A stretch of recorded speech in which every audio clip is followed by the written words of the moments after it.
Fala pessoal, tudo bem? Bom dia, tô gravando esse vídeo na manhã do jogo seguinte do Corinthians, da Argentinos Júnior e Corinthians, né? Porque foi na casa do Argentinos Júnior, lá na Argentina. Vou falar um pouco, não vou falar muito de tática nesse vídeo, porque eu acredito que o jogo não teve muita tática de novo. Na minha opinião, o jogo foi muito ruim, assim. Foi um jogo feio de ver. Que o Argentinos Júnior estava jogando com o time reserva. O time titular do Argentinos Júnior ele é bem organizado. E ontem deu para ver que o time reserva também é bem organizado. E bem organizado perante ao Corinthians, né? Não dá para saber o Argentinos Júnior jogando contra um adversário mais forte.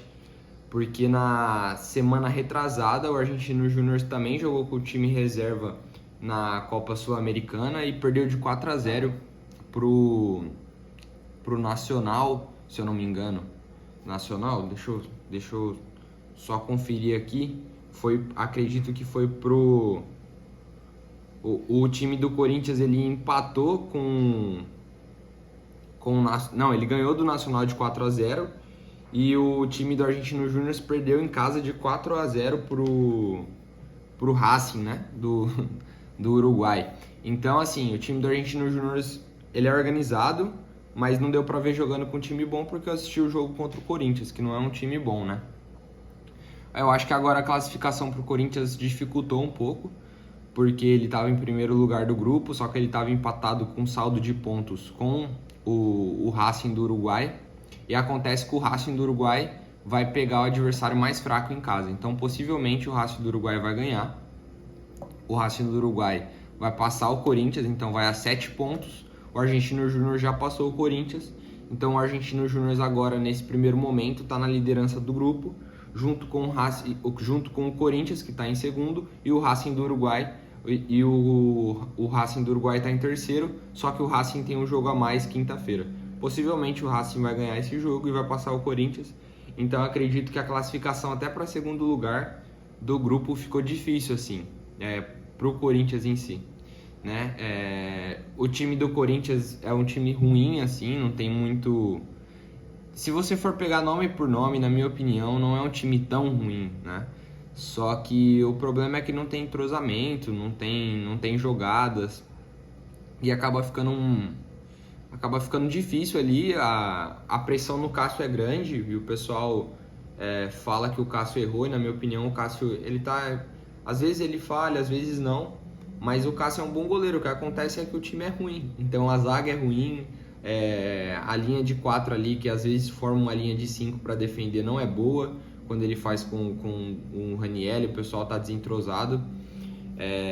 O ataque não faz gol, então acaba ficando difícil assim, porque o Cássio não pode tomar gol. Quando ele toma, tira o Cássio, coloca, sei lá, o reserva, coloca o Carlos Miguel, porque aí vai dar um jeito. Tá, mas se o Carlos Miguel tomar gol, o Corinthians não vai fazer gol. Tanto que nos últimos 4 jogos o Corinthians não tem gol, né? Então... Nos primeiros 3 jogos do Brasileiro, o Corinthians não tem gol. Então fica difícil, porque o time do Corinthians não tá bem entrosado. E de quem que é a culpa? É do Antônio de Oliveira? É do Antônio Oliveira? Pô, talvez ele tenha uma parcela de culpa só de o time não tá jogando melhor, ou de não tá organizando legal a defesa ali. Mas, cara, o menor dos culpados, na minha opinião, é o Antônio de Oliveira e o Cássio, assim. A culpa pra mim é da diretoria, que faz contratação errada. A culpa pra mim é da diretoria anterior, que deixa um rombo no caixa do Corinthians, que falha o Corinthians.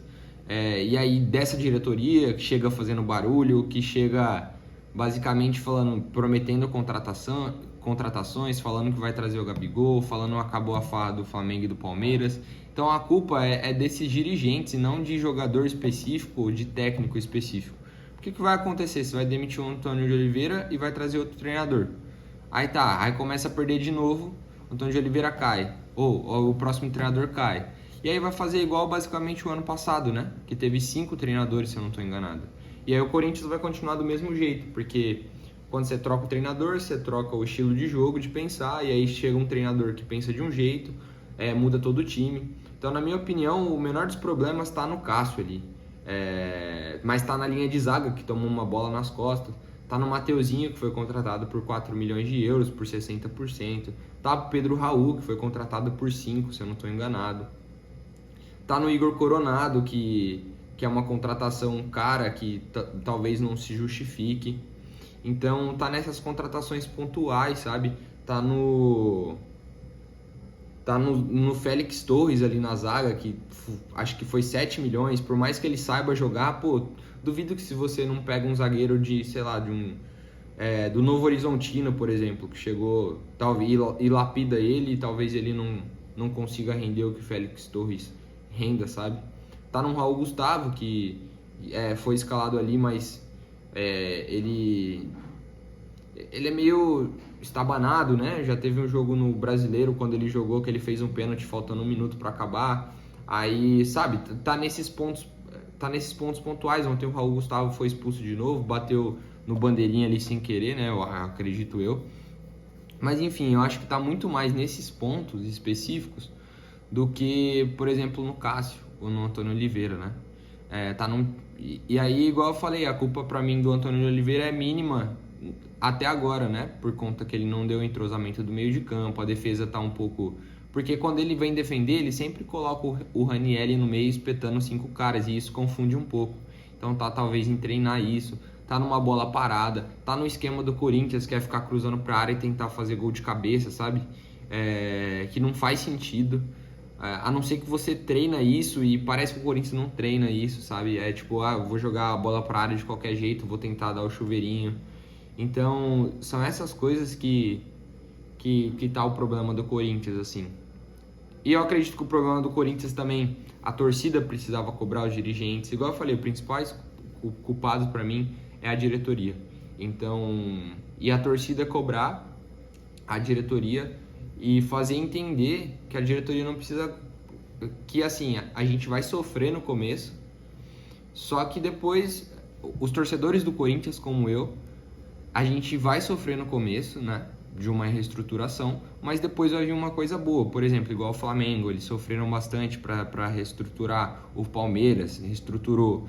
Então, assim, eu, como torcedor corintiano, eu prefiro ficar 3 anos sem ganhar nada e depois competir nas cabeças, né, competir bem, competir tudo, do que ficar do jeito que tá. Você gastando com elenco caro, comparado igual ao do Palmeiras, comparado igual ao do Atlético Mineiro, comparado... É o terceiro elenco mais caro do futebol brasileiro, né? Possivelmente da América Latina. Eu prefiro ficar todo esse tempo reestruturando com um time equilibrado, com um time tranquilo ali, do que ficar do jeito que tá, sabe? Você gastando muito com um time ruim e não quitando nenhuma dívida. Então, bom, esse vídeo foi um pouco mais um desabafo, assim, do que uma análise do jogo em si, porque o jogo não teve que analisar, né? Saiu um gol no início do jogo, o Corinthians não conseguiu criar, o Argentinos Júnior tocava a bola de um lado para o outro, foi um jogo ruim, resumindo. Então foi mais um desabafo do que uma análise tática, assim, de como foi o jogo. Bom, se você gostou desse vídeo, tentei ser sincero ao máximo, toca aqui no botão de inscreva-se. Na minha opinião, se você é torcedor do Corinthians, você também deveria cobrar a diretoria por conta disso, ou deveria pelo menos expor sua opinião e não ficar culpando um jogador específico ou culpar um treinador específico. E aí cobrar sim quem é o responsável por isso, né? Por ter um time caro que não joga nada. Então, essa é a minha opinião. Agora, se você gostou desse vídeo, se inscreve aí no canal. Eu sempre vou falar dos jogos do Corinthians em si. E muito obrigado por acompanhar esse vídeo. E curte e comenta a sua opinião, que é muito importante para mim. Um abraço. Obrigado.